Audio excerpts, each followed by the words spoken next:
বাংলাদেশ জাতীয়তাবাদী দল বিএনপির প্রতিষ্ঠাতা, মুক্তিযুদ্ধের মহানায়ক বীর উত্তম জিয়াউর রহমানের ৪৪তম শাহাদাত বার্ষিকীর মাস।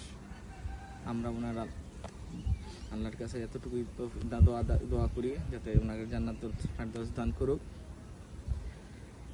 আমরা জিয়াউর রহমানের রাজনীতিতে আসার ক্ষেত্রে আমরা হয়তো জিয়াউর রহমানকে দেখি নাই, কিন্তু আমরা এমন একজনের সাথে রাজনীতি করি যিনি জিয়াউর রহমানের সাথে রাজনীতিতে খালকাটা থেকে দৌড়ে অনেক কিছু করেছেন। আমরা শ্রদ্ধার সাথে স্মরণ করি জিয়াউর রহমানকে। আমরা সেই সাথে কিছু কথা বলতে চাই আজকে সোনারগাঁয়ের রাজনীতি নিয়ে। জিয়াউর রহমান যখন 1971 সালে 25শে মার্চ যখন পাকিস্তান হানাদার বাহিনী হঠাৎ করে নিরস্ত্র বাঙালির উপর হামলা করলো, আমাদের নেতা, আমার নেতা কি করেছিলেন? সম্পূর্ণ নেতৃত্বে, তার নেতৃত্বে বিদ্রোহ ঘোষণা করলেন। শুধু কি বিদ্রোহ ঘোষণা করলেন? না, বিদ্রোহ ঘোষণা করে কিন্তু থেমে থাকেননি। নিজ হাতে রণাঙ্গনে যুদ্ধ করে আমাদের দেশের স্বাধীনতা এনে দেওয়ার জন্য অগ্রণী ভূমিকা পালন করলেন। আমরা সেই নেতার দল করি। আমাদের নেতা বহুদলের প্রবক্তা, বহুদলীয় গণতন্ত্রের প্রবক্তা।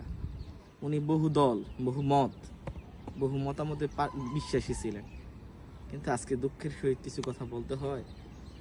আমার দলের মধ্যে আপনার সাথে আমার মতের পার্থক্য থাকতেই পারে, চিন্তার পার্থক্য থাকতেই পারে, তাই না? এখন আপনার চিন্তা বা আপনার রাজনৈতিক যে দূরদর্শিতা আমার সাথে মিলে না, তার মানে এই কি আমি কি দলের বাহিরের লোক?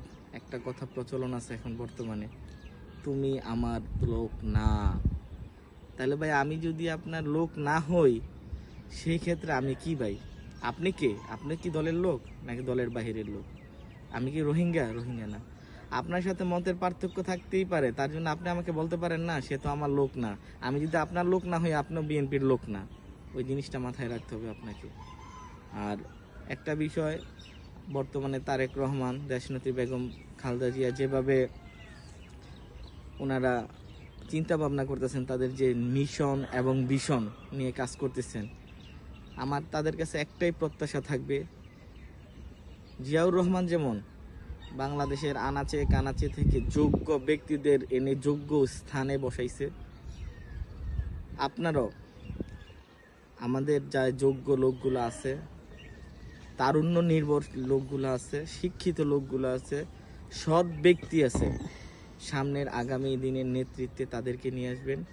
এই প্রত্যাশা রেখে আজকে আমি এই ছোট্ট ভিডিওটি শেষ করলাম। সবাইকে সালাম জানাই। সোনারগাঁও উপজেলা ছাত্র দলের পক্ষ থেকে আবারও আপনাদেরকে ধন্যবাদ জানাই। আসসালামু আলাইকুম।